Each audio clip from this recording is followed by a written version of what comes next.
Breaking right now on Morning News Now, shock across America over the assassination of conservative activist Charlie Kirk. This morning, authorities still searching for the gunman who fired a single shot in what is being called a targeted attack.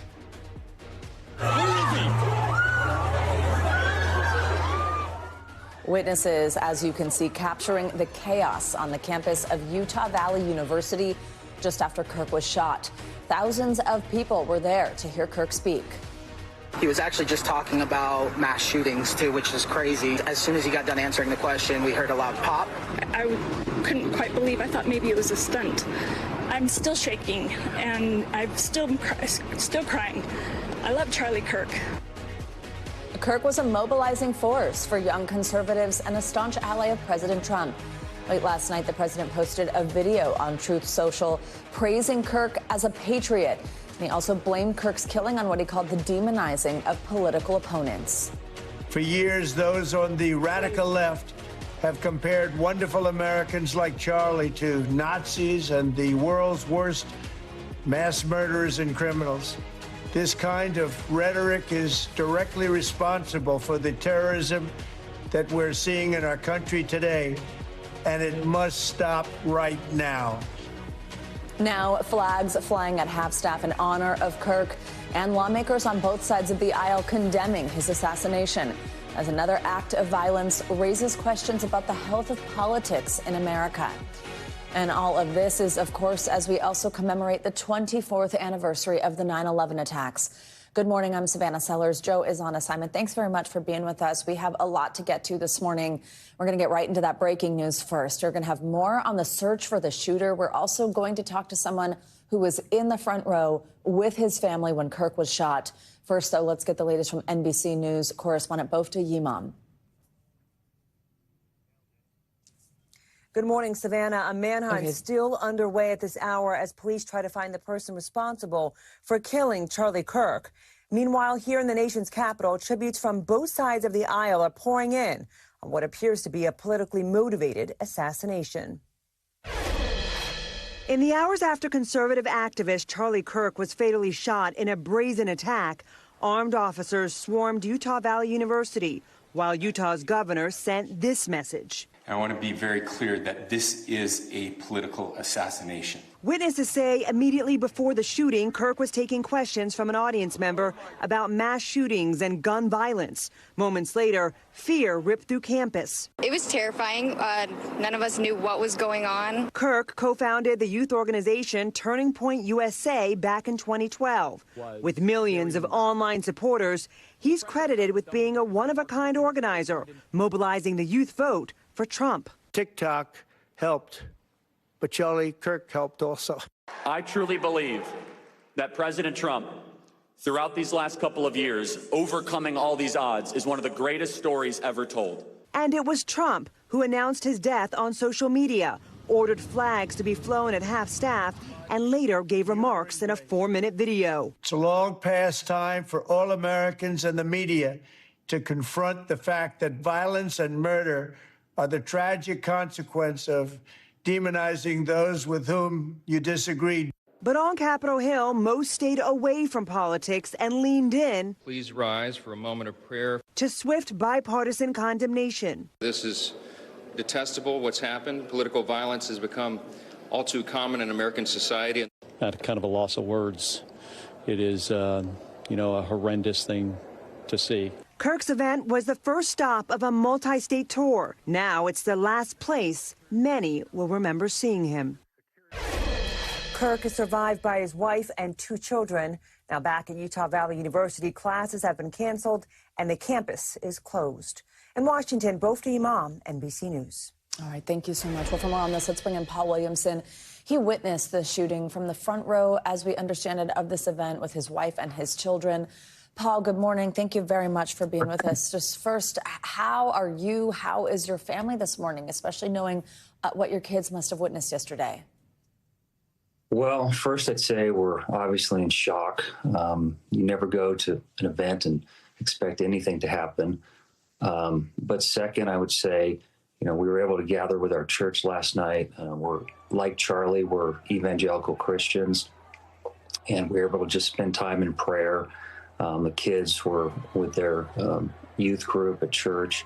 And, we are comforted knowing that Charlie is face to face with his personal Lord and Savior. Can you tell me a little bit about what you saw? Let's start, if you wouldn't mind, with the moments before the shooting, because we know sort of what Charlie did is he went to these campuses. He wanted to debate people. He wanted to engage with people who either agreed or disagreed with him. Tell us what was going on at that moment. Was there any kind of tense back and forth or discussion going on with the crowd? What was kind of happening in that crowd in the moments prior? No. Interestingly, the first question that was asked was actually about the historical accuracy of the Bible. And Charlie spent probably about 10 minutes debating a young Mormon man about the differences between the Bible and the Book of Mormon. And Charlie spent about 10 minutes talking about the historical accuracy of the Scripture, his personal faith, and then he had just given the gospel explaining that Jesus Christ was a true man who lived a perfect, sinless life, who died on the cross, who was resurrected after 3 days, who was seen and witnessed by 11 apostles and then by over 500 people. And then that young man, it was just a very cordial conversation. Obviously, the audience was, being in Utah, was mostly Mormon. So Charlie was very bold, but very gracious in his discussion. And it was a very cordial discussion between the two of them. And then somebody else got up and began to ask a question. And they only had begun to ask a question about trans shooters. And Charlie maybe said one thing, clarifying, and then the gunshot rang out, and it was quite loud. And in the moments that followed, so no contention at all at that point. There, nothing heated whatsoever. And in the moments that followed, tell me about how you and your family got out of there. What was your reaction? Did you initially think to run? What happened next? Well, initially we hit the ground immediately. We were, by the grace of God, we were very close to the front. We were in the front row. As you looked at the stage, we were on the left side. And in fact, some of the videos, you can see me kind of opposite of Charlie.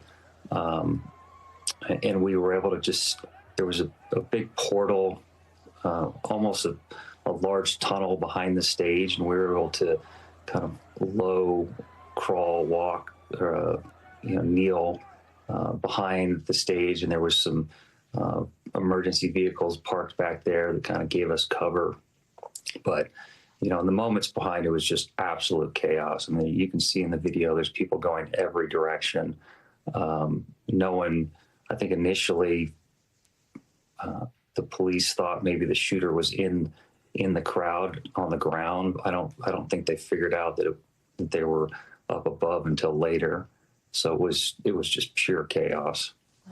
I can only imagine. And as these videos show, there's been much conversation about how there were really no security measures at the event. Of course, this is just kind of something that pops up on campus. It's the middle of a college campus, and obviously any type of security would have had to be something that was kind of brought in and facilitated in that way. Did you think anything of it as you were heading in, like, I didn't have to show my ticket, or there was no type of search or metal detector or anything to get into that crowd, or did you not even think about it?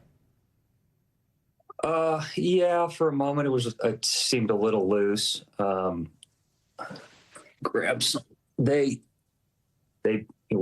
in kind of I guess you call it a VIP section. Some of our friends had invited us who were involved in the campus financially, and they basically handed out these little wristbands. This is what's left of mine, and it was we didn't show IDs or anything, so it did seem loose in that regard.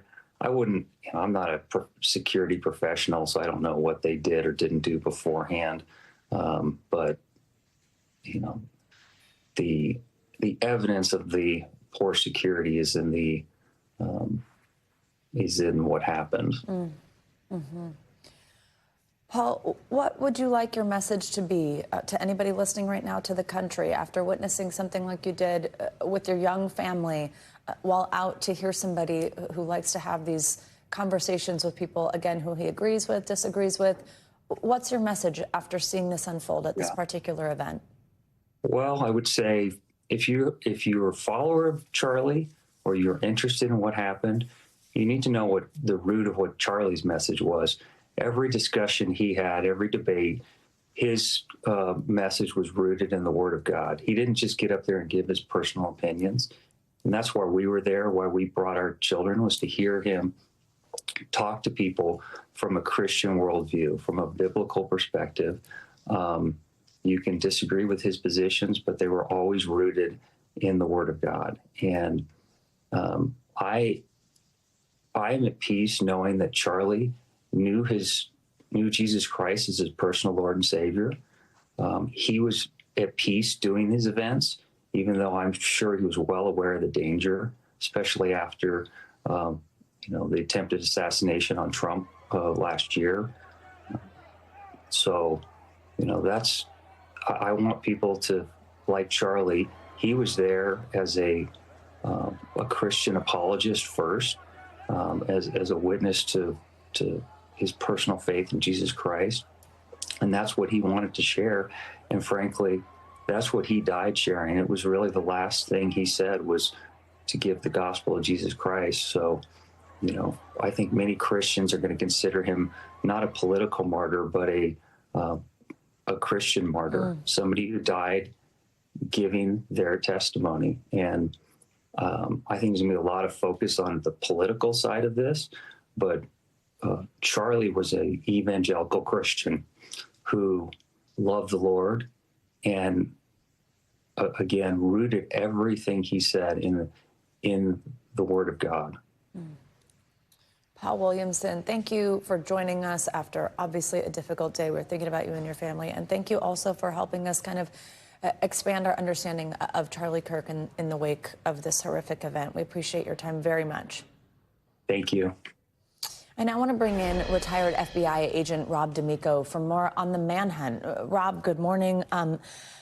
This has been a pretty wild back and forth that I think a lot of people have been watching and been completely confused by. If we start there just with this search for the suspect, it seemed like at first there was somebody arrested pretty quickly, ends up, it seems, not being related.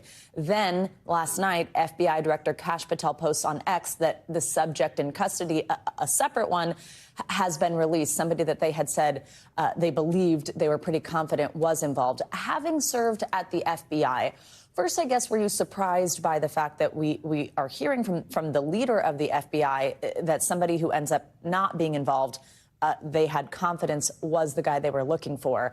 And what do you think law enforcement is looking at now as they try to track this person down? Well, I wasn't surprised because he's done it before. He's done it with every major law enforcement incident that he gets involved in. He's very quick to get on X, which is an FBI director has never done. And this is one of the reasons why, because in the early parts of an investigation, there's lots of ups and downs of who people think may be involved and the arrest of somebody and talking to them, and then you clear them. So, and the fact that it wasn't coordinated with the state and locals, which is very odd. Normally the FBI really takes a back seat. Lets the locals lead the press conference. They'll be there. They'll add what the FBI is doing, but they're usually not out in front. And they post it on social media. Again, it's coming from people that do that. And in social media, people don't, as you know, aren't like the news, and they don't vet things. They just come out with it, and then they find out they have to retract it, which is what happened. So it's not surprising, because it's kind of the way of this administration is, with the secretaries just quickly getting out on social media, almost to be the first one to say it. It doesn't help in the manhunt either, because if you're trying to keep information in and you're just releasing it without coordinating it with others. I think the manhunt, initially they detained someone, and a lot of people put that on the video on X, and they thought it was the subject. There was some rumor out there that they had someone in custody. And then they came out quickly and said that that person was not involved, but he's being arrested for obstruction of justice. I'm not sure, but he was a known activist, I guess. If you don't catch the person right during these events, I mean, that's usually when it happens with something like this. But the chaos that ensues, it's really tough to do unless someone spots someone and then law enforcement reacts to it.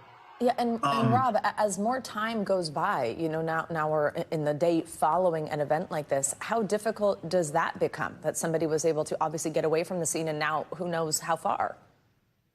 It is much more difficult because now time and, you know, time just starts expanding the radius of where that person can be. Been in a vehicle, it's over 12 hours, that person could have just really now be quite far away. But they're still going to get them. I mean, getting away with things nowadays is not happening. We saw in the healthcare shooter assassination in New York City, it took 5 or 6 days. Once they get that photo, and they will get something, they have a lot of video to go through. They're going to figure something out, and they're going to identify someone, and they're going to have to use the public at that point because the shooter could have come in from a long distance away, it may not be local. So they're going to come out with something, but it takes time. All that video, there's going to be thousands of videos and still photos that people have to go through. Law enforcement's going to have to look through to identify someone as someone who's a person of interest based on what they know from the shooting. Rob, one of the few things that seems we do know, at least at this point, police have been saying, and I want to show our viewers this graphic that we have up here, kind of illustrating where it seems the shots were reportedly fired from the top of this building, approximately 520 feet to where Charlie Kirk was sitting and where he was hit with that one shot. What does that tell you about potentially, first, the type of weapon that was used, but also kind of the skill level there for somebody to make that shot? A lot of people are talking about a semi-automatic weapon like an AR-15, but that's probably not the weapon in this. At almost 200 yards, a 5.56, which is an AR-15, is a very light round. It can do what happened to Charlie, but it also is affected by wind and a lot of other things, and it's just not known as a longer distance accurate rifle. I would start looking at hunting rifles, a 308 or 30-06, and a lot of those are bolt action. They're just more of them out there. And I look at this as probably someone who's familiar with either hunting or shooting at a range.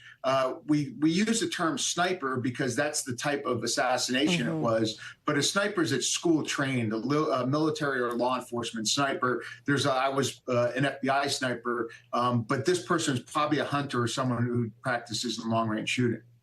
Rob, when you look at this shooting and you kind of put it as part of this whole picture that is emerging in this country, the attempts on President Trump's life, the June attacks on Democratic state lawmakers in Minnesota in the front yards, just to name a few examples, what is the takeaway here from a security perspective? I mean, what does this mean to protect political figures? Of course, Charlie Kirk was not an elected official, but obviously in the political sphere. What does this mean? How do we protect people?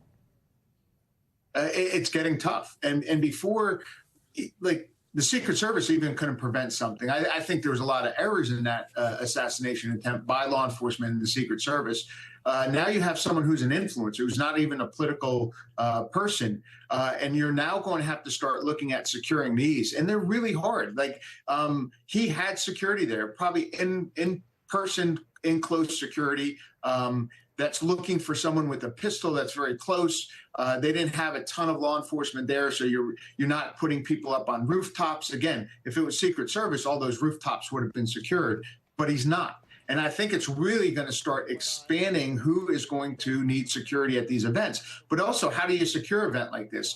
This one would be, you need a lot of people to do this. I think what you're going to start seeing now is some type of ballistic glass in front of people that are doing political rallies like this, because you really can't protect all these different buildings and surrounding areas. And it's easier then to put up some type of ballistic see-through glass up there that could at least shield the person talking. But again, you're now getting into, is that really what's required in America now? If you're going to talk politics, you're going to be shielded by ballistic glass. Right. I think it's troubling, but people are taking this upon themselves to do something when they just don't agree with someone. Rob D'Amico, thank you very much. We appreciate your analysis this morning. Always great to have you with us. We also now want to take a moment to tell you more about Charlie Kirk. He was an early and vocal supporter of Donald Trump who used his large following of young voters to help power the conservative movement. NBC News chief White House correspondent and Meet the Press moderator Kristen Welker has more details for us. Charlie Kirk's influence in the MAGA movement and the Trump administration was monumental.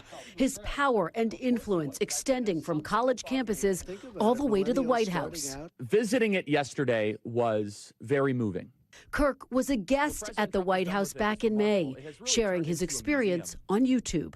I got to see the original copy of the Declaration of Independence. A close champion of the president, Kirk was a constant presence at rallies, earning a speaking spot at the Republican convention.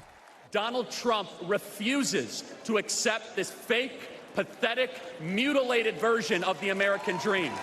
Kirk had built a following of millions of online supporters, energizing young people, helping President Trump's re-election. And I want to express my tremendous gratitude to Charlie Kirk. Charlie Kirk helped fund the conservative organization Turning Point USA in 2012, within years turning it into a major political force, raising hundreds of millions of dollars. His support of President Trump goes all the way back to Mr. Trump's campaign in 2016, when he helped him win the White House for the first time. Kirk then devoted his focus to getting more Republicans elected to office. Kirk built his own political empire by trying to win over liberal audiences on college campuses, and his own podcast where he interviewed politicians from both parties. But it was President Trump who Kirk focused his energy on, loyalty the president has always valued. I truly believe that President Trump, throughout these last couple of years, overcoming all these odds is one of the greatest stories ever told. And let's just say thank you, God, for giving us Donald Trump and giving our country back. Our thanks to Kristen Welker for that report. Well, there's plenty of reaction from the White House this morning to this fatal shooting. It was President Trump who took to social media yesterday to first publicly announce his passing. He said in part, no one understood or had the heart of the youth in the United States of America better than Charlie. He was loved and admired by all, especially me.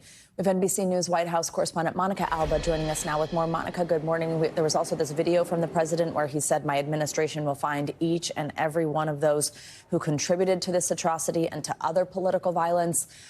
We know that Mr. Kirk was close with several members of the Trump family. We also understand, I know you have some reporting here, that President Trump and his team met even in the Oval Office yesterday. Other officials monitored developments from the Situation Room. Walk us through what we know about how the White House reacted in real time. Yeah, meetings that had been scheduled, Savannah, on other topics were essentially moved to the side so that the president could focus on this. He did huddle with many top officials who also knew Charlie Kirk very well. In the last decade or so, had become close with him. Of course, this was somebody who had attached himself and his organization to the insurgent campaign of Donald Trump back in 2015, 2016, and had been quite loyal to his cause since then. So these are people who really felt they had a personal connection to him. And then the young staffers, those people who are in their 20s and 30s who work in this White House, also felt extremely shaken by the news as they were trying to work through it, get more information.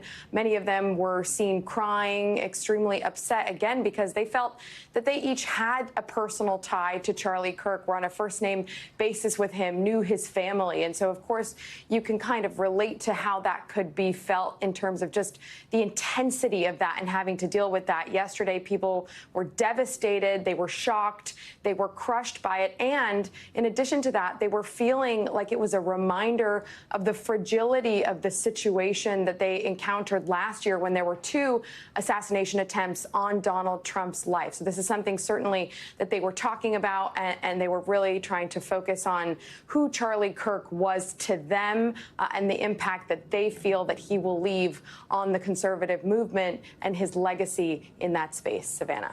Monica, also, I do want to touch on the fact today's the 24th anniversary of the September 11th terror attacks here in New York, also Washington, Shanksville, Pennsylvania. What can we expect from President Trump? What's his schedule like? Is it shifting at all, though, in response to this shooting?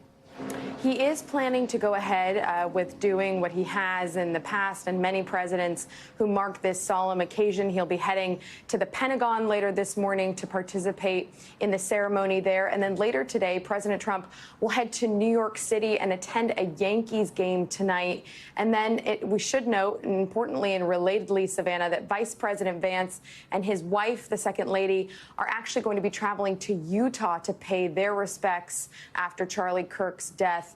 And they were planning initially to go to New York City, but they changed that yesterday so that they could make that visit to Utah today. Savannah. Right. Monica Alba reporting from Washington for us. Thank you so much. Well, we are going to stay on this story throughout the morning, but we do have some news from Capitol Hill now, where Senate Republicans have blocked an amendment by Senate Minority Leader Chuck Schumer that would have forced the Justice Department to release all of the Jeffrey Epstein files. Schumer proposed an amendment yesterday to the defense policy bill that's being debated by the Senate. Now, it would have made all the files related to the Epstein case public. Well, 2 Republicans and all Senate Democrats signed on to the measure, but it was defeated in a 51-49 vote. A similar petition is moving its way through the House of Representatives. Let's get you your forecast now. Florida has been getting pounded with rain all week. Today looks like more of the same. Angie Lastman's here in studio to give us the latest. Hi, Angie. Good morning. Hi, Savannah. Good morning to you. It's wash, rinse, repeat for the forecast in Florida. Once again today, not so much the Sunshine State here as we especially roll into the afternoon hours across Florida. Notice the picture of your satellite and radar. Some of these thunderstorms that have kind of been bubbling up just to the north of Fort Pierce this morning. Otherwise, most activity is sitting offshore. That doesn't last through the day, though. We still have this kind of pesky front hanging around. It's still stationary, sitting over the southern tier of the state. And that means that we've got plenty of instability, especially as the daytime heating gets going. And we've got plenty of moisture to tap into. That's going to leave us with, once again, that potential to see really impressive rainfall rates, 1 to 2 inches per hour on already saturated ground. So it's the flooding concern today. It's the flooding concern for tomorrow, because you'll notice the front still sticking with us across South Florida. This is 8 p.m. on Friday. We'll still have the potential to have some of the thunderstorms going, so lightning, heavy rain, flooding, all on the table for your Friday plans. Essentially, the heaviest of the rain looks to set up basically from West Palm Beach, points south to Miami. But again, we've still got the rain chances across the board, specifically south of Daytona Beach, along the East Coast, and across portions of Southwest Florida as well. That's what's going on with the rain chances. The rest of the country is pretty quiet when it comes to impactful weather, but we do have an omega block. So we've got a couple of low pressures, a high pressure that's keeping our temperatures kind of in check. So that means that we've got the middle of the country warm. Notice those summer-like temperatures in Kansas City, 90 degrees today.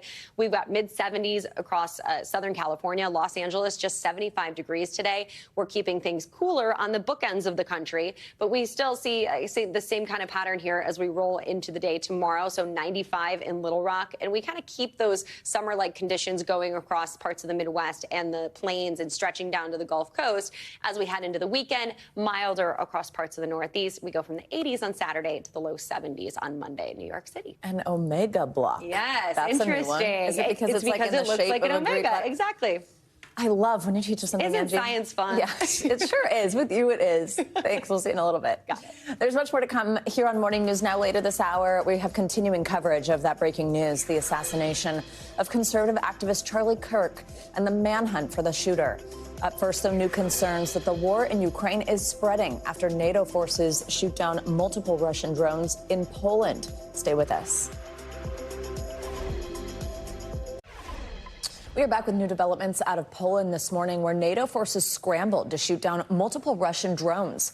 The attack marks the first time a member of the Western Military Alliance is known to have fired shots at Russian targets since the war in Ukraine began. And that is now raising concerns that the conflict in Ukraine is spreading. NBC News international correspondent Raf Sanchez has the latest. Scattered over hundreds of miles across Poland, the remains of Russian drones shot down by NATO forces. It's the first time NATO has opened fire on Russian aircraft over its territory since the start of the war in Ukraine. Leading Poland's prime minister to warn his country is now closer to all-out conflict than any time since World War II, a conflict that could drag in its NATO ally, the U.S. While European leaders strongly condemned Russia. Russia launched drones into Poland in an unprecedented attack. President Trump posting a one-line statement, writing, What's with Russia violating Poland's airspace with drones? Here we go. And speaking by phone to his Polish counterpart. Poland says that during a massive Russian air raid on neighboring Ukraine, 19 drones crossed into its airspace, of which at least 4 were shot down. Most of the interceptions clustered around the Poland-Ukraine border, but at least 2 drones appear to have flown deep into Polish territory. No injuries were reported, but this house damaged by falling debris, and Warsaw's international airport closed for several hours. Poland's foreign minister calling it an intentional act. There were 19 breaches, and it simply defies imagination that could be accidental. Russia's defense ministry saying there were no targets envisioned for destruction on the Polish territory. It's been nearly a month since President Trump hosted Vladimir Putin in Alaska, hoping to end the war in Ukraine. But there's little sign his diplomacy is working. Our thanks to Raf Sanchez for that report. Let's get you more international news now. There's chaos in France as protesters block streets and set fires across the country. NBC News' Matt Bodner joins us now with that and more world news in 60 seconds. Matt, good morning. Savannah, good morning. A warm welcome for the new French Prime Minister. Some 175,000 protesters across the country took to the streets for a, quote, block everything protest, which primarily targeted roads and train stations, but also featured some fires. The demonstrations were aimed against budget cuts, which saw the previous prime minister ousted earlier this week. At least 473 people have been arrested. Moving along now to Cuba, the national power grid has suffered its 4th collapse this year, with Cubans facing daily blackouts. The communist country's National Electric Union says that the power is slowly being restored as of last night. Airports and essential services, such as hospitals and water pumps, were back online. Others are in the dark. We'll wrap up this hour right here in the UK. The House of Lords is debating amendments to a government planning bill that would require new buildings to have animal-friendly design and architecture. The idea is to ensure that new builds don't threaten endangered species, so the amendments would call for developers to include things like hedgehog highways on fences between gardens and hollow bricks for birds to nest in. Back to you. Interesting. I don't know how I would feel about that if that was my house, but it was very cool. Good for the hedgehogs. Matt, thank you so much. All right, well, coming up, our breaking news coverage continues on the assassination of Charlie Kirk. Our Tom Winter joins us next with the latest on the investigation now underway. This is Morning News Now. We are back with our top story this morning and the search underway for the suspect who shot and killed Turning Point USA co-founder Charlie Kirk at a university in Utah yesterday. NBC News national law enforcement and intelligence correspondent Tom Winter joins us here on set with the latest. Tom, good morning. So first, what you are so incredibly well sourced on and so able to do so well for us is kind of walk us through how things unfolded. We have some graphics that we've been showing our viewers kind of where it seems the shooter was, that large distance between him and Charlie. First, just walk us through how this unfolded yesterday. Right. So this happened approximately 2:10 local time yesterday. And what we found was that this incident was a single shot that was fired. It became very clear. We're not showing the video. We typically don't, out of respect to Kirk's family and into now his memory. But it was very clear that this was a significant shot that he took. And then the information started to come in about a possible person already taken into custody. We saw a person taken into custody on the ground right near the stage. That didn't quite seem right because the shot seemed to be fired from a distance away, just the way that the crowd reacted. That person was arrested, charged with obstruction of justice. No connection, authorities say, to the shooting. And then the focus started to shift to this building that's approximately 200 yards away after the university said that that's where this shot was fired from. It's even a greater distance from what we're looking at here. And so the question was, this is clearly somebody who had some sort of knowledge or knew where to go to be able to get this shot off. There's also a tent over Kirk's head, so it had to be at low enough of an angle to get that shot through. And the question is, who is this person? How did they prepare for this? Where are they now? Obviously, are they deceased? Are they still in Utah? Are they already on the run and on the move? 200-yard distance with a decent rifle, semi-automatic rifle. That's something you talk to anybody in law enforcement. Frankly, take 20 minutes teach you how to shoot at that distance. And so that's not so surprising. Just the planning, the dark clothing, everything that went into this. Clearly, this person had put some thought into it. So you mentioned dark clothing, a piece of information that we have from surveillance footage. Walk us through what information, what pieces law enforcement is working with to try to determine who this is, especially as the clock ticks by and we get further and further away from this event and it gets more difficult. So undoubtedly, as you well know, they're ahead of the information that they're sharing with us. Absolutely.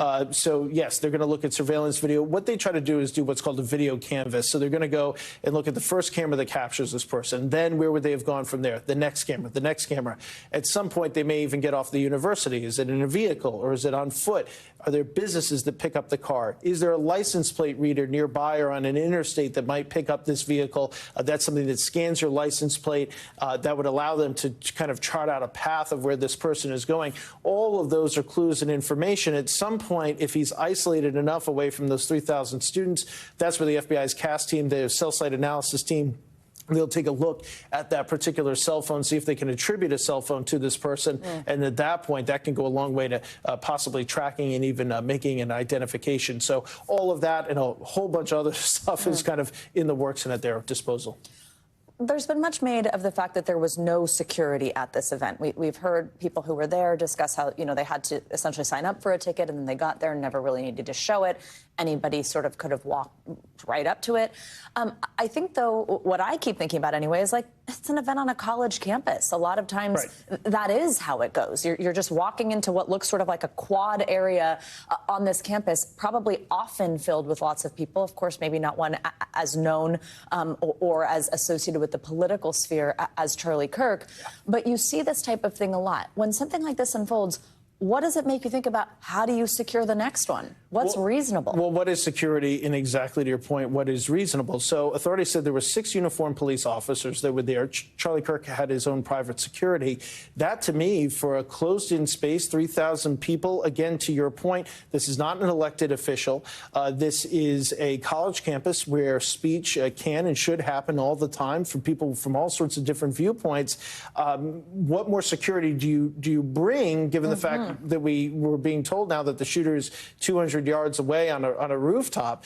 Do you make this a Secret Service event for every single time that we try to do something? There is a steep cost to the magnetometers, that you're wanted for any sort of weapons, to set up a counter sniper team. And even then, there are challenges with it. Just look at the first attempted assassination, which is quite a statement in and of itself, against then candidate Trump, now current President Trump. Look at the second, where you had a Secret Service agent who just happened to see somebody moving in the tree line at the golf course and fired before they even got on the radio to say that there was a threat. I mean, those are people that are trained for that. Right. For a local police department to try to staff up to this and the cost of that, or private security, that's going to be a real challenge going forward. And obviously, it's something that people are going to be thinking about, given the real uptick in frequency of political and targeted violence that we're seeing in this country. You are in touch with so many law enforcement agencies across the country, federal and local. How concerned are law enforcement agencies, about how to secure things moving forward as we continue to see these sort of surprising new things that happen, to your point, where it's like, what more would we and could we have done? What is the answer to that for these agencies? Yeah, I mean, let's step into their shoes. And this idea of the targeted violence, and in that I'm including the shooting of the United Healthcare CEO, the arson attack on Josh Shapiro's home, the Minnesota lawmakers that were shot and killed, Representative Melissa Hortman and her husband, Mark. When we look at all of this, and now let's step into law enforcement shoes. Now you've got to look and pay attention to who could be out there that's trying to plot and plan something. And very few of these individuals were on any radar prior to them committing these acts. And I still got to deal with Iranian state-sponsored terrorism, ISIS, Al-Qaeda, everything else that you have to deal with in this political environment that we're in. I mean, you think back 24 years ago in a day was September 12th, 2001, and how this country felt, the unification that it felt. It was here in New York City that day. The way we all kind of had this united front, and now we are definitely not in a period of having a united front. where do we go from here? It's a huge concern for law enforcement.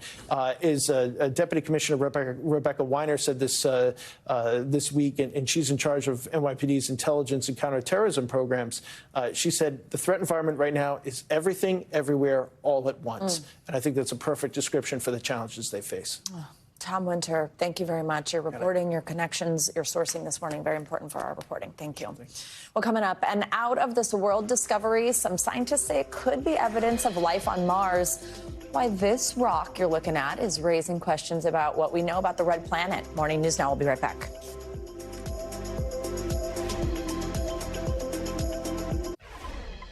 We're back with a big question. Could there be life on Mars? NASA scientists say a new discovery may point in that direction.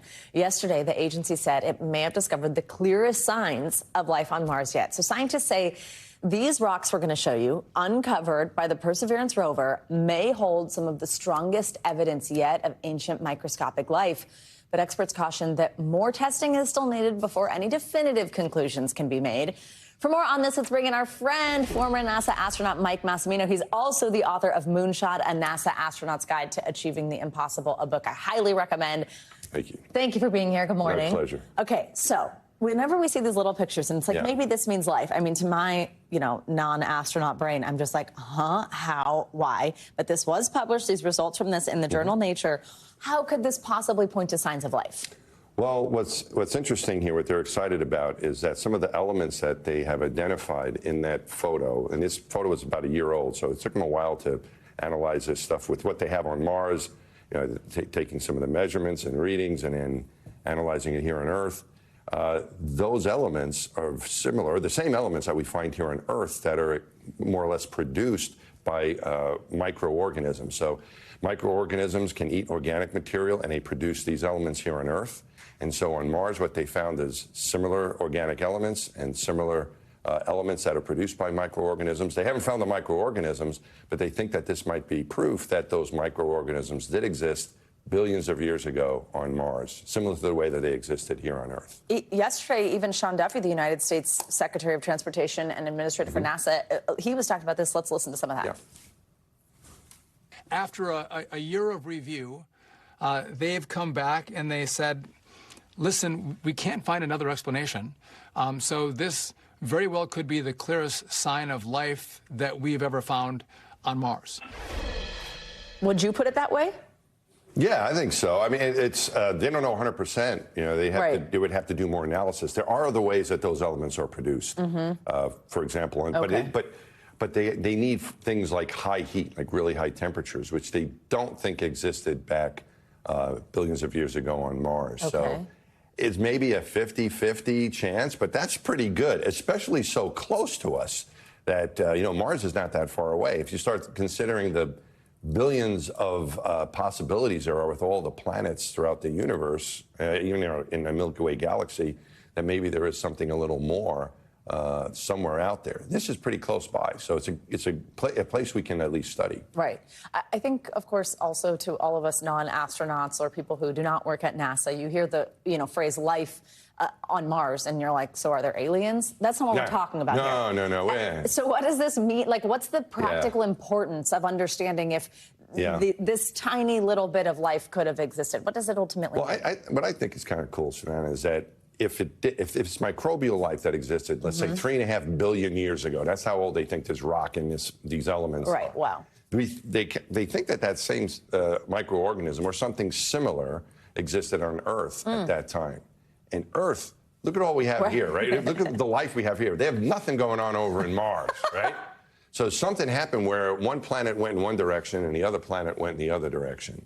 So I think by learning more about this, and it's preserved pretty well, using Mars as kind of like a laboratory to take these samples, I think we're going to find out clues not only about Mars, but also how we developed, how the Earth developed, and whether or not there might be signs of life in other places. So that's why I think it's kind of cool. I think all of this is, exploring the Mars and all these other things we're doing. We're looking for life. NASA's put a lot of effort into looking for signs of life throughout our galaxy.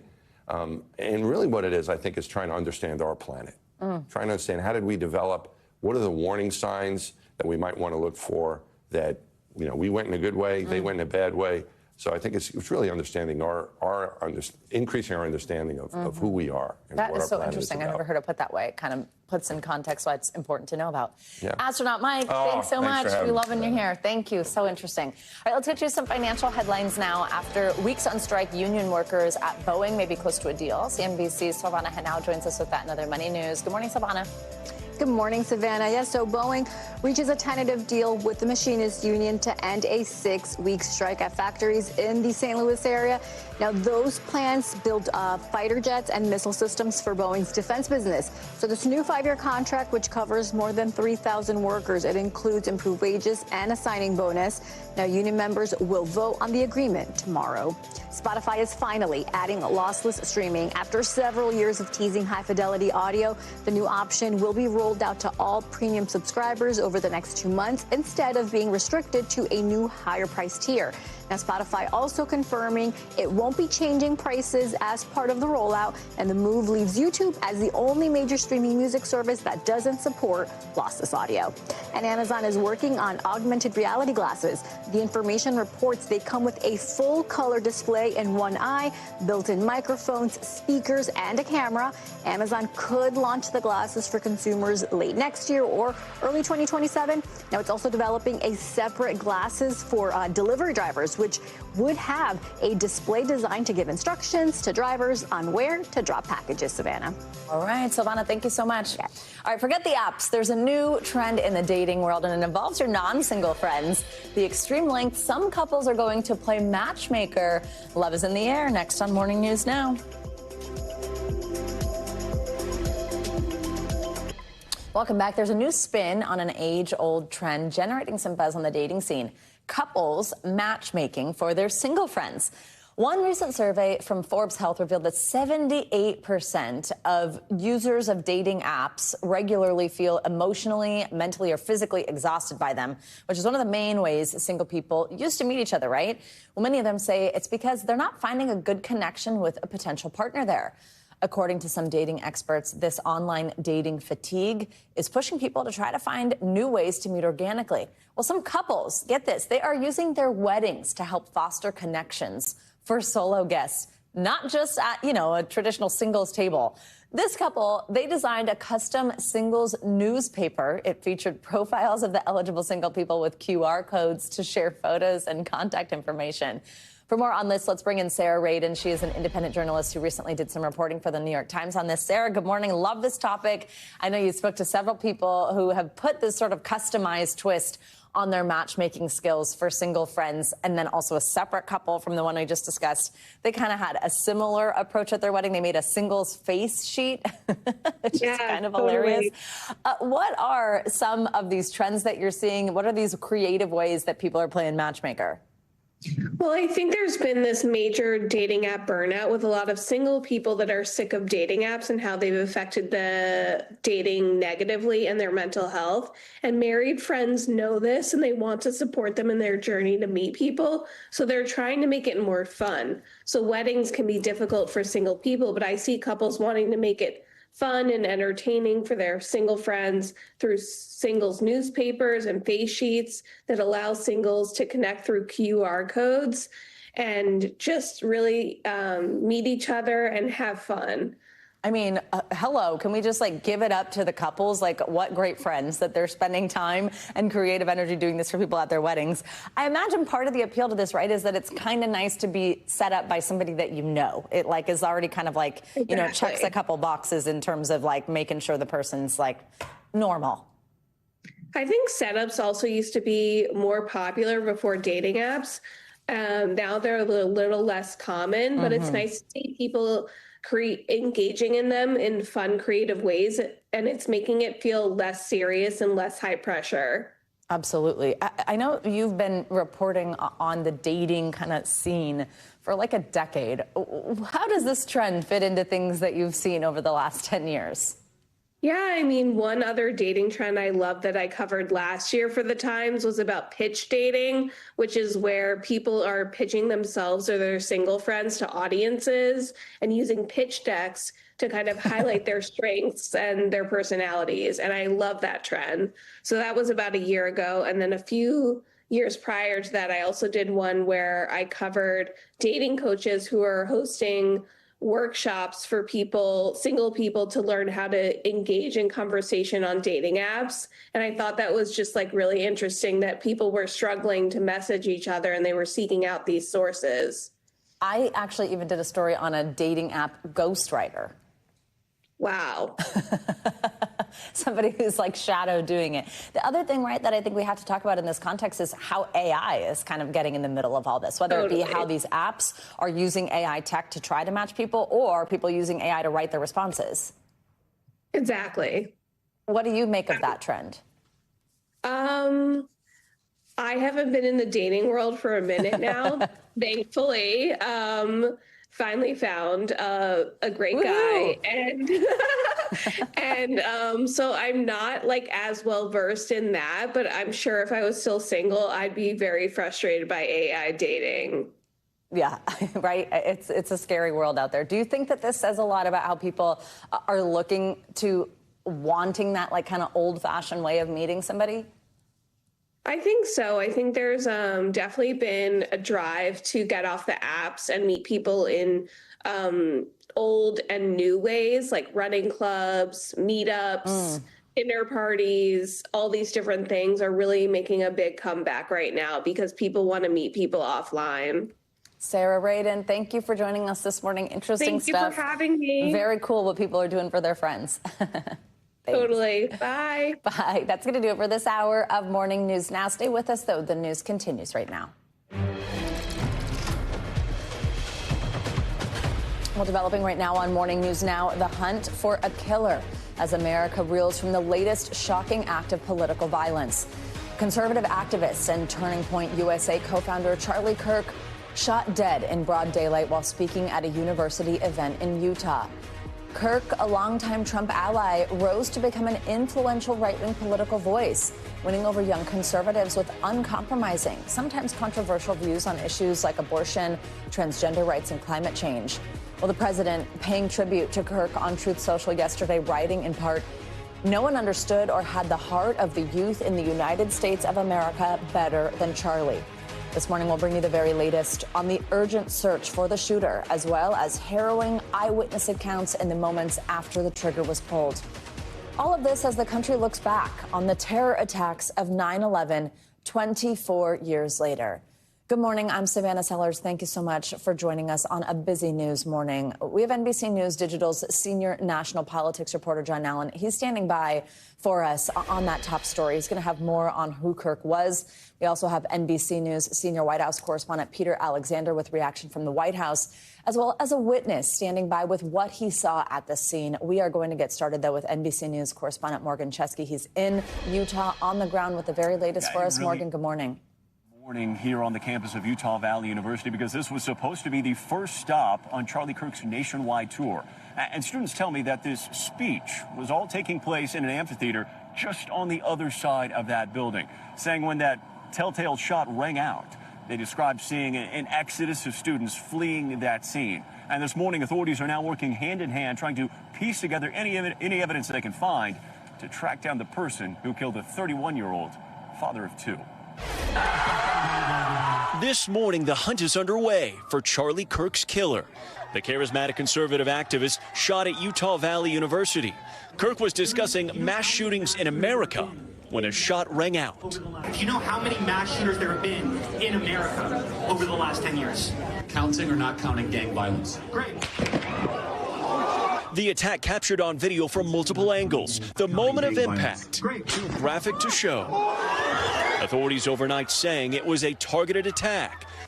I want to be very clear that this is a political assassination. A university spokesperson said the shooter appears to have fired from this building, some 200 yards from Kirk's location. We saw him fall backward, blood shooting out of his neck, hit the floor, and we just had it bolted out of there. Kirk rushed to the hospital in a private vehicle. A crowd of around 3,000 fleeing in panic. Authorities taking one man into custody shortly after the shooting and later releasing him. Then in the evening, FBI Director Kash Patel posting that a second man had been taken into custody, but less than 2 hours later, saying he was released. Overnight, authorities saying, quote, there are no current ties to the shooting with either one of these individuals and are now asking the public for tips. President Trump, who announced Kirk's death, calling him a patriot. Charlie was the best of America, and the monster who attacked him was attacking our whole country. The 31-year-old Kirk was one of the most influential young conservative figures in the country, an ally of President Trump since the 2016 election, and a close friend of many in the Trump White House. Kirk co-founded Turning Point USA as a teenager, eventually growing it into a powerhouse organizing group for young conservatives on college campuses. The group credited with helping Trump win over young voters in the 2024 election. And let's just say thank you, God, for giving us Donald Trump and giving our country back. Kirk, also a popular podcaster, was well known for his advocacy for conservative politics and traditional Christian views, attracting both support and controversy for his views on gender, gay rights, and race. His website calling him deeply involved in America's cultural and ideological battles. Kirk was a married father of 2 children, shown here joining him for a TV appearance just weeks ago. Overnight, tributes in Utah for a young activist whose life was cut short by an act of shocking political violence. And this morning, with so many videos of that horrific moment circulating online, lawmakers are now trying to see if they can have them pulled from online searches. In the meantime, the campus says that they will be closed until at least next week following this shooting.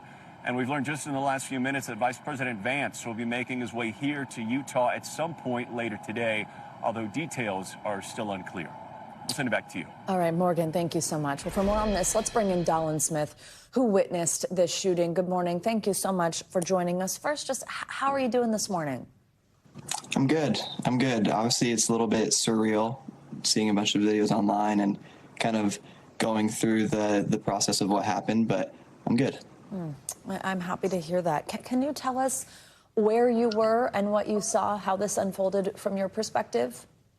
Yeah, absolutely. So up top above Charlie's tent, they had tape kind of blocking off up to behind his tent, but up to the tape, you could kind of look over the railing and kind of see everything. And so me and my younger sister, we were both looking over the railing, and it seemed like before the shot fired that there was a little bit of a disagreement happening within the crowd. It seemed like someone was yelling in kind of disgust to what Charlie was discussing. And then it seemed like the discussion picked back up, and then everyone heard a big shot. Some people ran, some people didn't. And some people, as we first got to indoors, people were like, maybe it was just a firecracker. So I went back out and looked over the railing to see if, more and more people were running, if it was just something to confuse the crowd. And more people were scattering, crying, screaming. And, obviously some security that they had there were heading Charlie's way. And more people were just running in panic. So it sounds like from your vantage point, if I'm understanding correctly, you had a pretty clear view of the crowds kind of facing it. But even with that, you did not understand what had happened right away. Is that right? No, I didn't. It was my sister that was like, that was a gunshot. We got to go. I just heard a big bang, and it didn't really click in my head, unfortunately. Had you been planning to go to this event, or was it something that you kind of had walked by just given where you were physically during this? No, I'd been planning to go. I actually wanted to ask Charlie a question. I got there a little bit late, unfortunately, but I'd been thinking all week about what question I wanted to ask him. I wanted to be a part of it. I'd been planning to go for a while. Tell me a little bit about that. What made you want to be a part of it? Just so also our viewers can understand the types of events he was doing, the types of conversation he was having and engaging in. Yeah, he had great conversations. I think that he was well-informed. I don't know if he was always right, but he was well-informed. And so it made for a good debate. It made for, obviously for him and some of his followers, good online views. And the debates were always, they seemed pretty cordial. And so the opportunity to debate someone who is a little bit higher up in politics, that's putting himself out there, seemed like a great opportunity. We know now that the security sort of consisted of some police officers that were around, as well as Charlie having his own security, but that it doesn't seem like anyone had to pass through any type of screening to physically get to this event. What did you make of what it was like to kind of be able to just walk up to this, especially with the particular location that you were in? Did you think at all about the fact that in order to walk up to it, you didn't have to pass through any type of screening? Yeah, absolutely. It was like the first thing that I thought. I was thinking there was going to be some sort of screening, anything like that. And there wasn't. I walked through two set of doors, and all of a sudden there's a courtyard full of thousands of people. And I honestly don't remember seeing a single security outside of like after the shooting, and you see some people that you can tell are security running toward Charlie. But like, I don't remember seeing any security. It was very appalling to me. Dateline, what's your message to people this morning after witnessing something like this? Can't let fear take over the country. Got to stay together. Prayers up for Charlie and his family. Prayers up for the people in the Colorado shooting. Gotta have faith. Gotta have hope. Can't let fear take over the country. Dateline, we appreciate your time this morning. We are sorry for what you went through yesterday. Thank you for being with us. Thank you. Have a good one. Well, lawmakers on both sides of the aisle are denouncing the assassination of Charlie Kirk as his murder adds to growing fear over rising political violence in the United States following several recent attacks on politicians. NBC News Chief White House correspondent Peter Alexander joins me now with more reaction from Washington. Peter, good morning. Savannah, good morning. Shock, anger, grief, and as you note, fear after the killing of Charlie Kirk, who was personally close to so many of those who work here at the White House, including the president himself. The recent surge of political violence, of course, worrisome to those on both sides of the aisle. Both Republicans and Democrats have been the targets.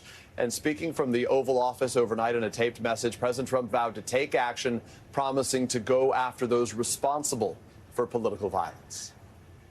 This morning, bipartisan condemnation and outrage after the assassination of an influential young conservative voice. This is a dark moment for America. Overnight, President Trump, who hours earlier announced Charlie Kirk's death, praising the 31-year-old's ability to energize a new generation of conservatives. But with the manhunt for Kirk's shooter still ongoing, the president casting blame on what he calls the radical left. Violence and murder are the tragic consequence of demonizing those with whom you disagree day after day, year after year, in the most hateful and despicable way possible. Vice President Vance mourning the loss of a friend, writing overnight, "When I became the VP nominee, something Charlie advocated for both in public and in private, Charlie was there for me." On the House floor, a moment of silence. Please rise for a moment of prayer for Charlie Kirk and his family. But underscoring the bitterness of today's politics, even that devolved into a brief shouting match. The House will be in order. We've got to turn the volume down. There's a lot of the people, I think, that find pleasure in stoking that fire, and it's dangerous. Another measure of the moment, all four former presidents denouncing Kirk's murder. California's Democratic Governor Gavin Newsom, who welcomed the right-wing activist on his podcast earlier this year, calling the attack disgusting, vile, and reprehensible, adding, "We must reject political violence in every form." But the frequency of these targeted political attacks is only growing. There were not one, but two attempts on President Trump's life last year. And this summer, a Democratic state lawmaker and her husband were killed in Minnesota. An arsonist also firebombed the residence of Pennsylvania's Governor Josh Shapiro on Passover. Two survivors of previous political assassination attempts speaking out. Former Congresswoman Gabby Giffords condemning Wednesday's attack as un-American. Louisiana lawmaker Steve Scalise, who survived a shooting at a congressional softball practice, saddened. Even third world countries, you don't see that. It shouldn't happen. Growing fears this morning, this latest attack is putting the U.S. on a dangerous course. Shortly after learning the news of Kirk's death, the president ordered flags here at the White House and across the country flown at half-staff through the weekend at different chapters of Kirk's organization, Turning Point USA. There were vigils overnight, another one at the state capitol in Utah. I remember, Savannah, seeing Kirk here just a matter of weeks ago. He was close to so many members of this administration, including the Trumps themselves. The president's son, Don Jr., referring to him as being like a little brother. And there's certain to be more tributes to Charlie Kirk here in the days ahead. Savannah. All right, Peter, thank you so much. Well, for more on Charlie Kirk's political impact and the reaction to his assassination, let's bring in NBC News Digital senior national politics reporter John Allen. John, good morning. So let's start with Kirk's importance here to the MAGA movement. For viewers who may not be familiar, how would you describe the place he held within that movement? Peter just laid the groundwork for us here. I mean, obviously, he has these close personal ties to the Trump family. But why did young voters in particular connect with him? And what impact did that have, really also thinking back to the president's campaign? I mean, good morning, Savannah. I mean, the first thing I would say about why young voters connected with him is he was a very charismatic guy. If you go and watch clips of him, or if you're somebody who was already familiar with him, he's somebody who, who liked to engage in the debate, who was lively, who was, so energetic. And I think that was something that was just appealing to a lot of people, whether they were younger or older. He co-founded Turning Point USA in 2012, so before Donald Trump was on the political scene, and basically started organizing and mobilizing younger voters, and built his organization into something that became a really key outside influence on the Trump campaign, both in terms of telling the campaign where young people were and also in terms of giving, important support. So in this last presidential election, Turning Point USA was very effective at helping turn out voters for Trump, turn out younger voters. And that was important for Trump because in order to win, he really needed to find people who agreed with him but weren't necessarily registered to vote or likely to vote. And a lot of younger voters are interested in politics or mildly interested in politics, don't vote. Turning Point USA was, I think, really collecting a lot of that energy and focusing it toward Donald Trump. It's an organization I did quite a bit of reporting on, and the turnout at their events, the sheer volume of programming that they really had for young conservatives, it's something. John, also this assassination, it raises the issue of gun violence in America, of course, yet again. It's actually something Kirk was asked a question about that particular topic by someone in the audience right before he was shot. What are people on both sides of the political spectrum saying about that in the wake of this shooting? Well, there's a lot of denunciation of political violence going on, on both the right and the left. A lot of people are trying to turn down the temperature, as it were, on this. So you see members of Congress, you see former presidents. You noted before that all of them have put out statements on this. On the other hand, there are some folks, the President of the United States himself, who are denouncing political violence, but on one side while they accuse the other of stoking it. So I think we're probably going to see in the next coming days more of that we will see recrimination and anger. The president talked about people who speak in demonizing terms about their political opponents. Of course, the president of the United States is somebody who speaks in demonizing terms about his political opponents all the time. John Allen, thank you very much for your reporting this morning and some more context on Mr. Kirk. We appreciate your time. Well, let's take a turn here now because there's some good news this morning for potential home buyers. The 30-year mortgage rate has reached its lowest point just in nearly a year.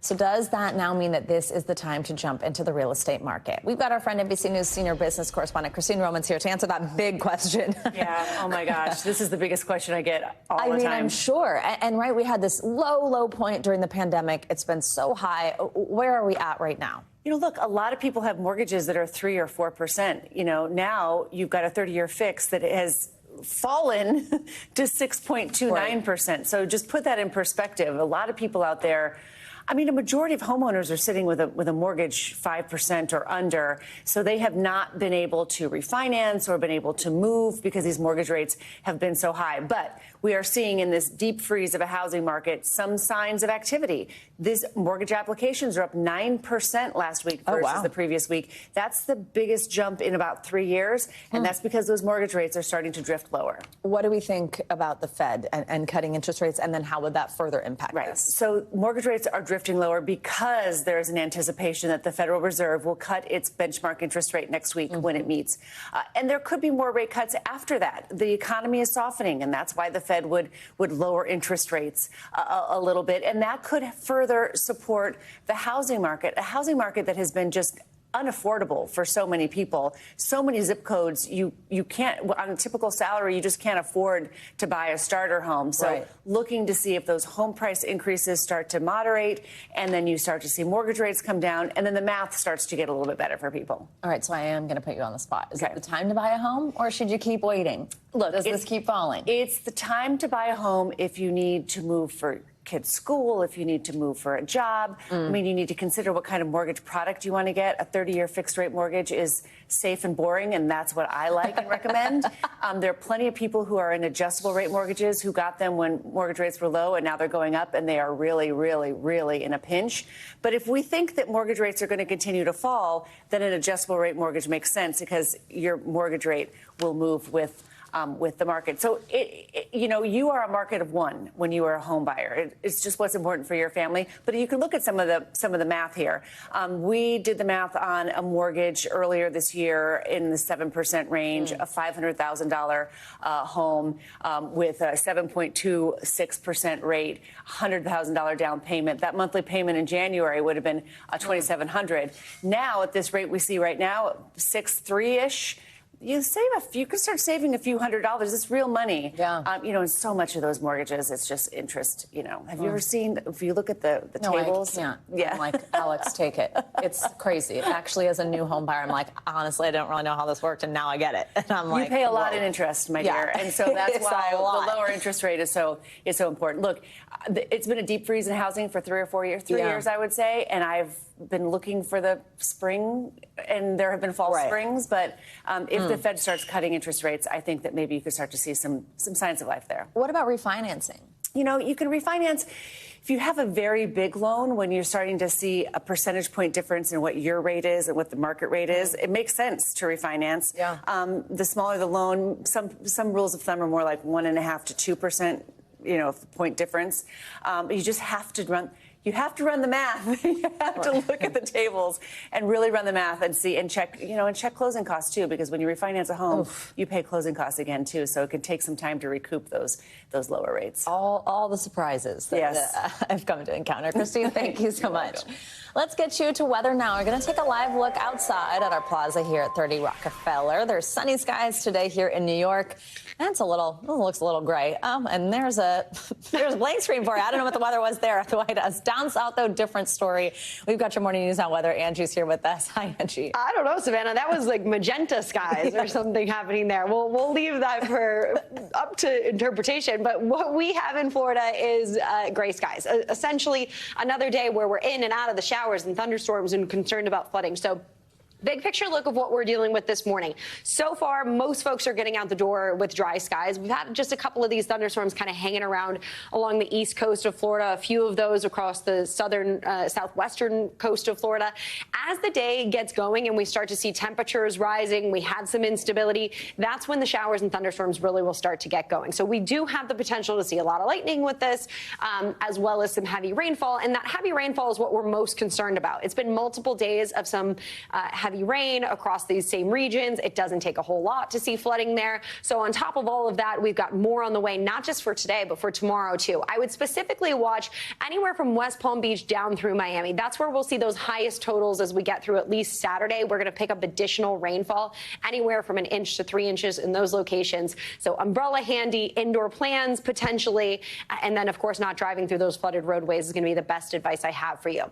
Big picture look, otherwise we've got temperatures well above normal for the middle of the country, below normal for the West Coast, mid-70s to low 80s up and down California. And then more of that warmth kind of settles into the Midwest and the Great Lakes as we get into tomorrow, finishing out our work week. This same pattern holds steady. And we even see kind of these summer-like conditions lasting all the way through Saturday, Sunday, into Monday. Look at Little Rock, well into the mid-90s as we get into our early parts of our next work week. We've got the upper 70s to low 80s along the East Coast. It's a little bit more mild for folks across the East. So good news there if you're looking for some more typical kind of September temperatures. Otherwise, Savannah, we've got to watch the tropics. We've got one area, 30% chance of development that we'll watch slowly potentially develop into the weekend and into early next week. Something to watch. We are officially at the peak of hurricane season. All right, there you go. Yes, we are. I'm not even going to jinx it. All right, Angie, thank you so much. Well, this morning, our nation pauses to honor and remember the nearly 3,000 Americans killed in the September 11th terror attacks. Now, 24 years ago, it was, of course, a day filled with horror. Also, though, there were heroes, and one that changed this country in ways that are still felt today. NBC News correspondent Stephanie Goss joins us from the 9/11 Memorial in Lower Manhattan, where one of today's many tributes will be held. Hi, Steph. Good morning. Hey, Savannah, good morning. You know, this tribute, now 24 of them since 9/11, really has changed very little.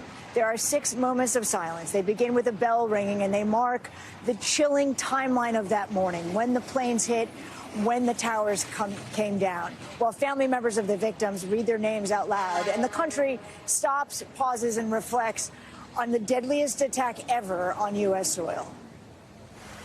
This morning, the 24th anniversary of 9/11. Nearly a quarter century has passed since 19 terrorists hijacked 4 passenger planes, crashing them into the Twin Towers, the Pentagon, and a field in Shanksville, Pennsylvania. Thousands were killed, while those who lived through it have these images forever seared in their minds. One day that rocked the country and the world, leaving a legacy still felt decades later, especially at the headquarters of the New York City Fire Department. 343 FDNY firefighters died on 9/11, but those who worked at Ground Zero are still dying from illnesses linked to the air they breathed in the weeks that followed. 39 new names were added to the department's World Trade Center Memorial Wall this year. Today really means a lot to our families. And there are still efforts underway to positively ID the remains of 40% of the victims. 3 new identifications were made as recently as this summer. President Trump is honoring the day at the Pentagon and then flying to New York City tonight for the Yankees game. Is the anniversary still hard? Yeah. Sometimes you can turn it off like a switch and just get through it, and others are harder. Amy Gardner was 9 years old, her brother just 6, when their father, Tom, a firefighter, was killed at the World Trade Towers. Their art, part of an installation in the 9/11 Museum, showcasing work done by children, called Drawing Meaning. We're doing art as a way of just expressing ourselves. The drawings and paintings both capture the pain and fear, as well as hope. As a child, Amy wrote, "I am trying to make my mommy feel better. I know someday she will feel better." I know that we knew at a young age how hard this was for our mom to get through as well, and we just wanted her to be okay too.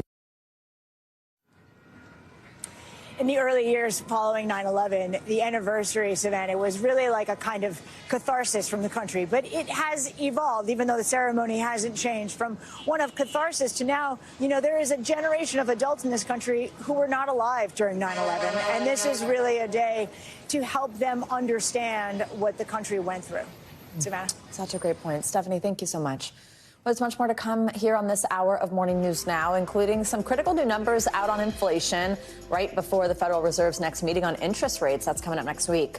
First, though, after the break, hundreds of those South Korean nationals detained in that Hyundai plant immigration raid last week, they're about to head back home today. But how might this latest controversy impact U.S.-South Korea relations? We'll dig into it next. Welcome back. Hundreds of South Korean nationals are set to return home today by a chartered flight after being detained during a federal immigration raid on a Hyundai plant last week. The flight was supposed to leave yesterday, according to South Korean officials, but was delayed on orders from President Trump. NBC News International correspondent Janice Mackey-Frayer, is in Seoul, South Korea with the latest. Janice, good morning. So there are more than 300 South Koreans expected on this flight, along with some people from a few other Asian countries, actually. Walk us through why the flight was delayed and the events leading up to that.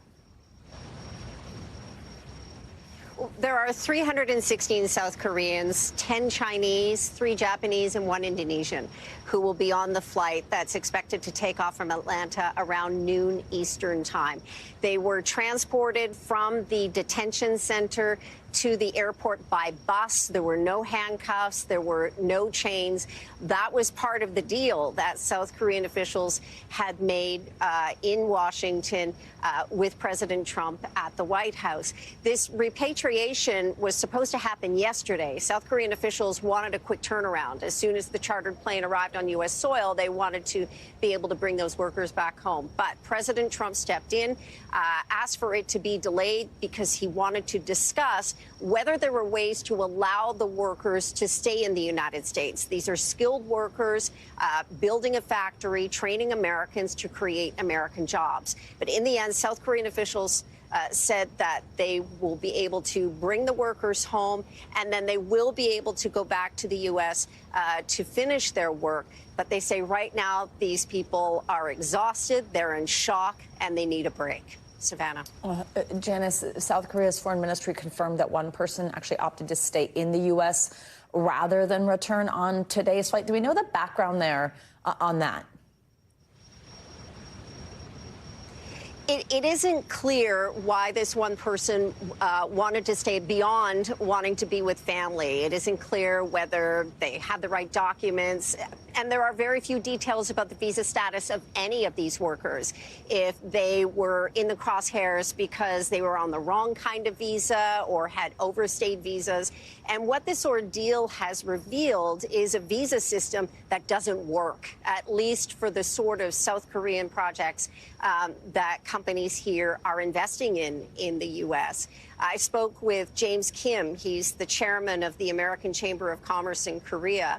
And he said that there needs to be either a fix to the existing system or a new special system created for South Koreans, similar to people from Canada, Singapore, Australia, New Zealand, who are able to get these special work visas to allow them to work in the United States. He said that it should happen for South Korea, given the level of investment that South Korean companies are making. All right, Janice, thank you so much. Well, we have other international news for you new this morning. The British ambassador to the U.S. has been fired over new revelations about his alleged relationship with Jeffrey Epstein. NBC's Matt Bodner joins us with that and more world news in 60 seconds. Matt, good morning.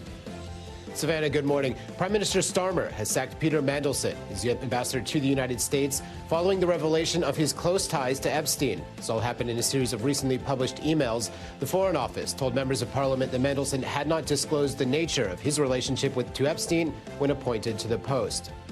Israel continues to push into Gaza City, with international organizations warning the operation will displace hundreds of thousands of the city's residents. Meanwhile, Israel last night launched strikes on Yemen, targeting Houthi positions in the capital. The Houthi Health Ministry says the strike killed 35 people and wounded 131 others.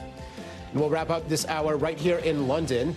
The Victoria and Albert Museum is opening a new exhibit, the Bowie Archives. The exhibit includes 90,000 items that the museum acquired from the Bowie estate and features handwritten notes for a major unfinished Major Tom movie in which the fictional British astronaut is sent to, quote, disgruntled America. There are also artifacts detailing other unfinished projects, such as The Spectator, that is a stage musical about an 18th century London outlaw. Lots of cool stuff there. To check that one out. Yeah, oh my, you should run on over. That's very cool. Matt, thank you so much. Well, coming up, a royal reunion. Prince Harry and his father, King Charles, meeting face to face for the first time in more than a year. We'll take you across the pond next.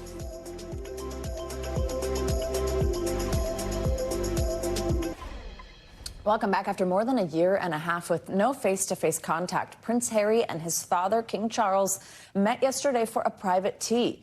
NBC News International correspondent Molly Hunter has more on what could be the first step toward reconciliation.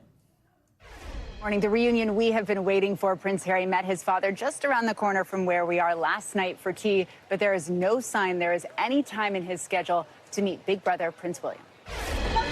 After days of feverish speculation during Prince Harry's UK trip this week, finally a royal reunion. The king's youngest son arriving at Clarence House. King Charles also seen pulling into his London residence.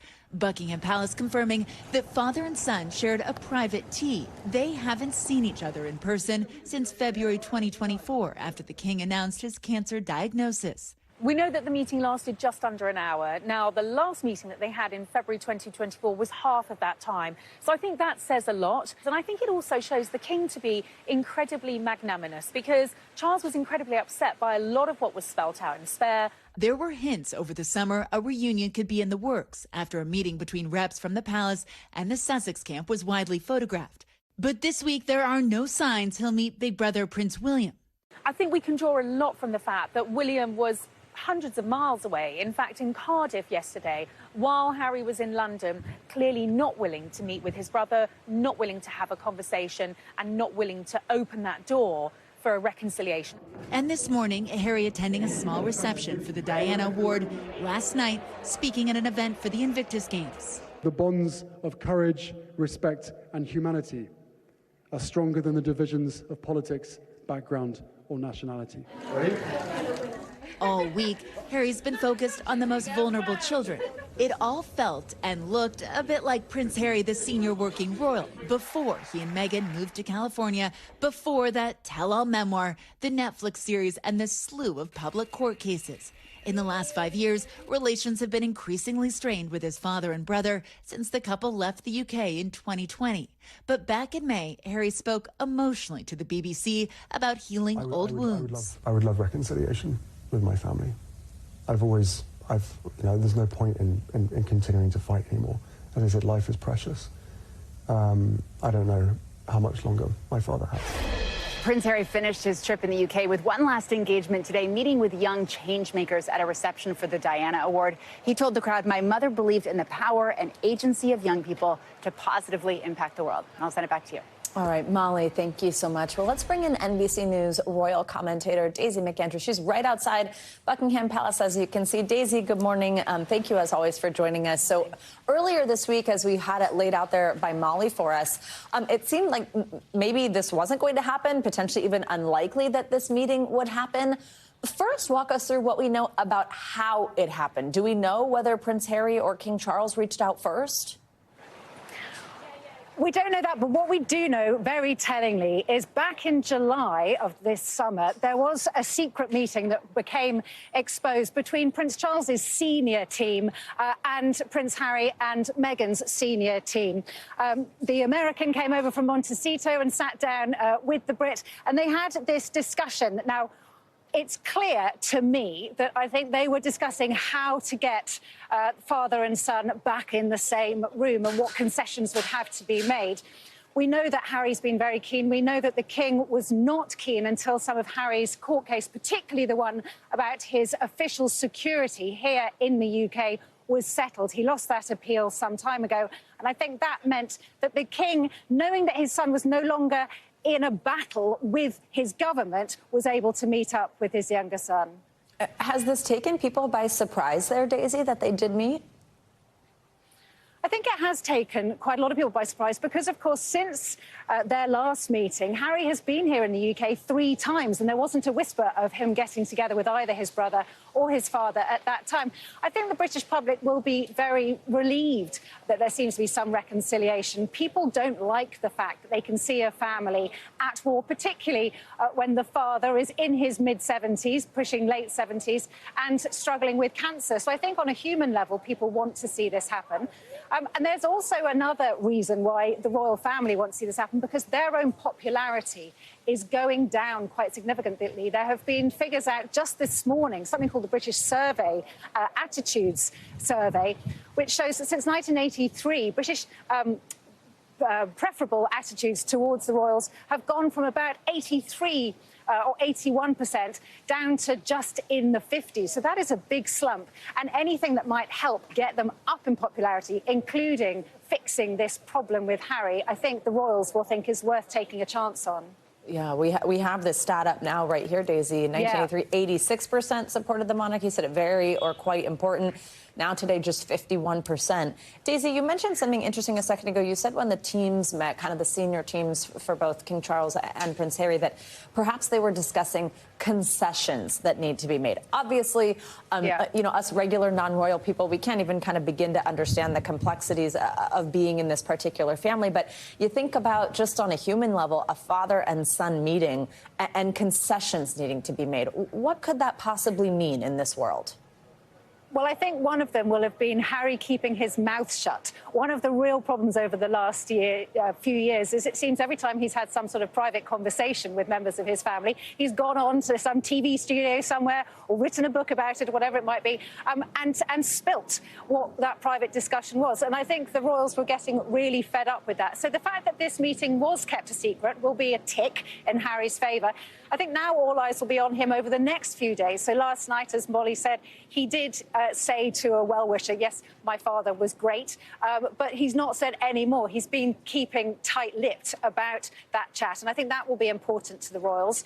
We don't know whether William will want to pick up the phone to Harry now, or whether Harry will be willing to apologise to William, which I suspect will be a significant issue between them. I certainly believe that by Charles offering this olive branch to Harry, he might have put a bit of a spanner in the works between William and Charles's relationship, because I certainly think that William will be worried and possibly was advising against this meeting. So we'll have to see what sort of ramifications that has. But certainly, from a human level, as you were saying, this is good news. Daisy, we just have a few seconds here, but just how much would it mean to the public there to see something similar happen between Harry and William? Well, I think, like we were saying about that poll, which showed 86% down to 51%, it's important to remember, if you look over since the 80s to now, it hasn't been a steady decline. In fact, the popularity has gone up and down of the royal family. There have been spikes. There was a big spike for the royal wedding between Catherine and William. There was a big spike at the Queen's Diamond Jubilee. There was a considerable spike because of that outpouring of sympathy and grief at the Queen's death, and the popularity went up. So it's possible that some sort of fix of this relationship could also put the popularity up. Absolutely. Daisy, any idea quickly what you think that may look like, a reconciliation between the two of them? Well, all eyes are now on 2027. I know that sounds a long way off, but that's when an invitation has been extended to the King to come to the Invictus Games. Of course, Harry's personal games for injured veterans. If he can get confirmation that the King is going to that, that would be very, very big indeed. All right. Daisy McAndrew, thank you so much. We appreciate it. Well, a ceremony now underway in Lower Manhattan to mark 24 years since the September 11th terror attacks. We're going to take you now live to an NBC News special report as we mark the day. From NBC News, this is a special report. Here's Savannah Guthrie and Craig Melvin. Good morning. If you're just joining us, we are coming on the air as the nation pauses to mark 24 years since the September 11th terror attacks. Events honoring the nearly 3,000 people who died are being held here in New York, at the Pentagon, and in Shanksville, Pennsylvania, all across the country as well. There will be moments of silence in the next few minutes. NBC's Stephanie Goss joins us from the memorial in Lower Manhattan, where those will be observed, and we will carry them. Stephanie, good morning. Savannah and Craig, good morning to you guys. It was a day like today, a little cool, no clouds in the sky, people going to work, kids going to school like I'm watching them do right now. And that normalcy was shattered with the unthinkable when those planes crashed into the towers here, into the Pentagon, and eventually that field in Pennsylvania. What happened that day and its shocking moment having ramifications for years to come that we still feel today. They are still identifying the remains that they found at Ground Zero, Savannah. This morning, it will be a time to look back, remember, and reflect on all of it. And those names of the lost will be read one by one. And in a moment here, we will pause and reflect. 8:46 that day, the first plane hit the North Tower at the Trade Center.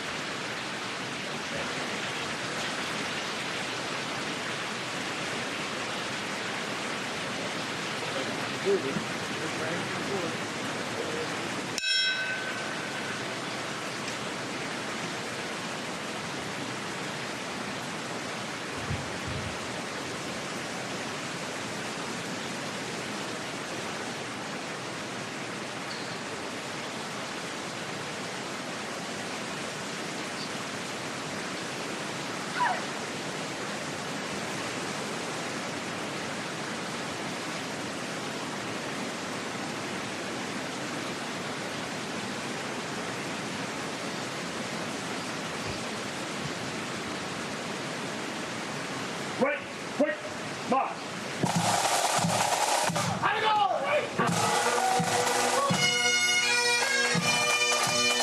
The first of 6 moments of silence that will be observed today, moments of impact when the planes hit the towers in New York City, the Pentagon, and a field in Shanksville, Pennsylvania, and then the collapse later that morning of those towers.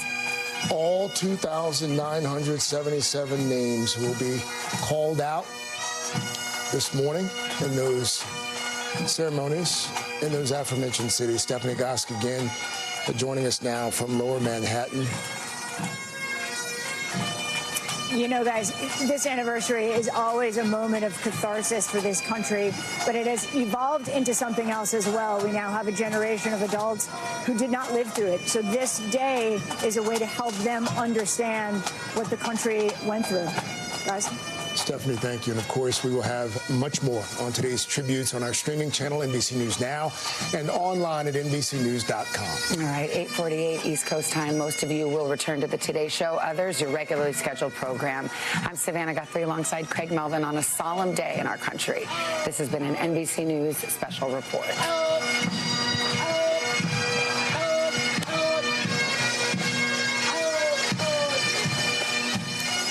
And if you're joining us here on NBC News Now, you've been watching Morning News Now. There'll be much more right after this break. Stay with us.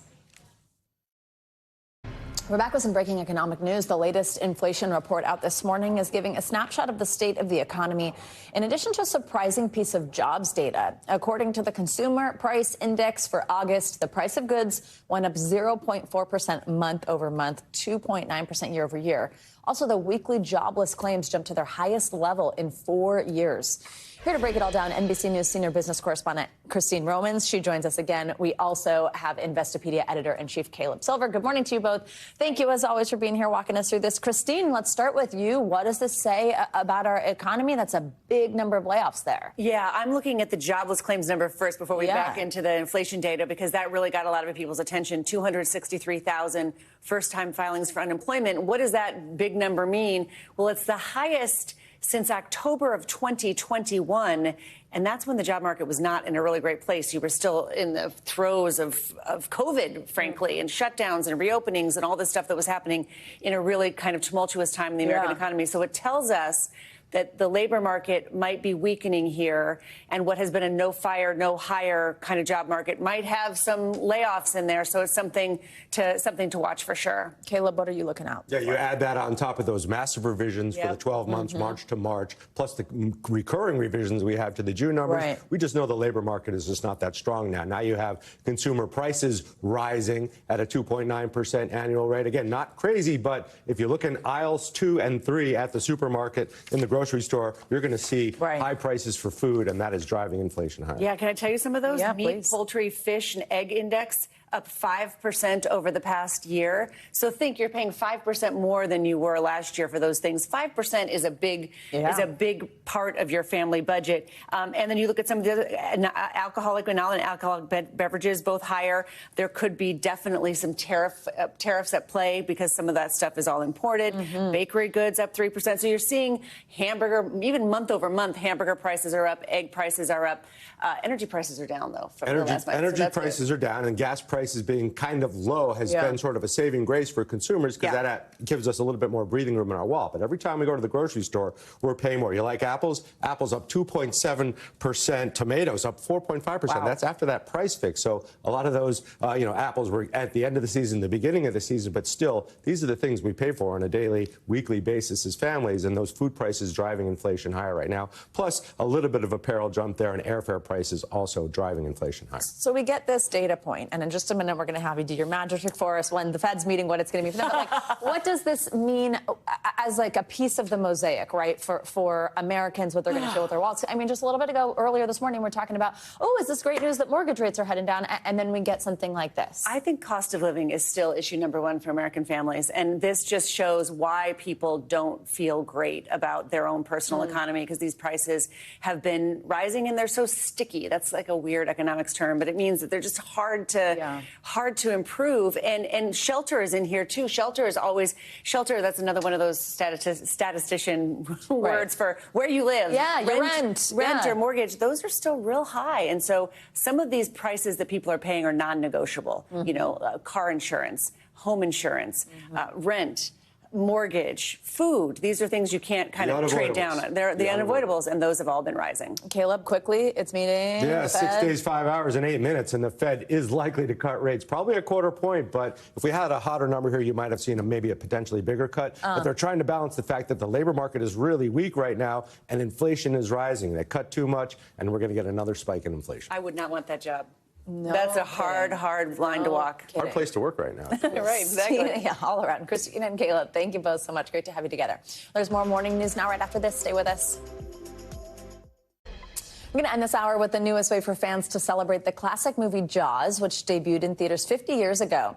The Academy Museum of Motion Pictures is opening a major exhibition. This is celebrating the original summer blockbuster. It includes some items that were donated by director Steven Spielberg. All right, if we're talking Jaws, we obviously have our own Joe Fryer with us. He got a sneak peek at the museum, and he got to sit down exclusively with Spielberg himself, something we were so excited about. He joins us from Los Angeles with more. Hi, Joe. Hey there, Savannah. Good morning. I mean, this is a massive exhibition that's opening this Sunday here in L.A. Fans can walk through Jaws' most memorable scenes, from the opening credits to that dramatic ending. Steven Spielberg visited yesterday. He tells me it pulled a lot of ghosts out of his past. Remember, he was just 26 when he started filming Jaws. It was his first big-budget movie, a project filled with headaches, like Bruce the Mechanical Shark, a movie that could have ended his career, but instead launched it. Jaws brought Hollywood to the East Coast. You're going to need a bigger boat. Now, 50 years later, you'll find the fictional Amity Island back in Hollywood with a Jaws exhibition at the Academy Museum of Motion Pictures. You just got a sneak peek at this exhibition here. What'd you think? Well, it's very comprehensive and was kind of amazing to see things that I thought had been lost to history. Like this giant buoy, which in the movie briefly offers refuge to a young swimmer before she's pulled beneath the surface. What'd you think when you saw it? I got a little lump in my throat, you know? And that's the goal as they submerge visitors in the world of Jaws. The museum highlights a key scene early in the movie when the shark's first victim is discovered. You can recreate that scene here with a little bit of hand modeling. I dove even deeper with the museum's president, Amy Homa, and curator Jenny He. So this is a replica model of the orca. On board, there are real props from the shoot, like Quint's machete.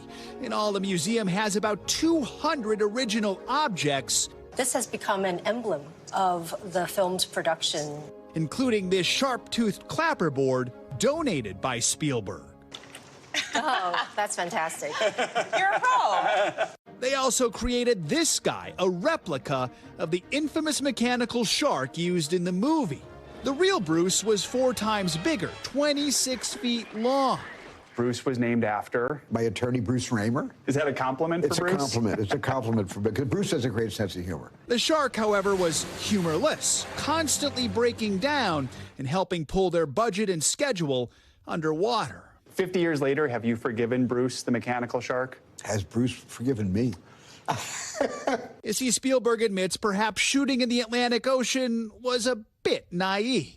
Most of my trauma is behind me, and I'm just so proud of what everybody did to bring Jaws to life again and again and again, where it's never been sort of out of the conversation in 50 years. Jaws is filled with memorable shots. One of them was created by using a dolly to rapidly zoom in on Chief Brody when he realizes the shark has struck again. At the exhibition, you can film your own dolly zoom shot. And of course, there's the Oscar-winning score by John Williams.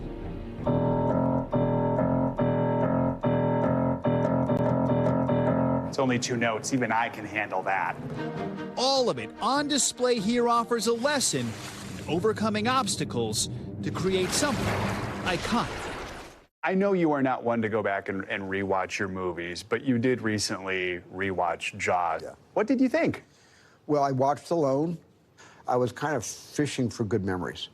And I was trying to see, can I watch this movie again and see what the audience sees? Do you have a favorite scene after rewatching it? Yeah. What is it? It has nothing to do with the shark. Because it's not a shark movie, this is a people movie. And the scene that I love most is the scene where the guys compare scars. I got something for you. And then Quint talks about the Indianapolis. Sometimes that shark, he looks right into you, right into your eyes.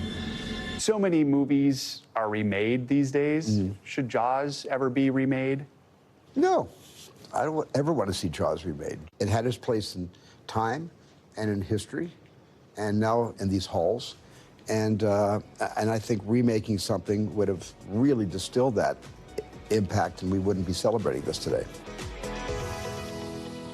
So, Savannah, this exhibition kicks off Sunday at the Academy Museum with a special screening of the movie in 4K. It runs through late July of next year.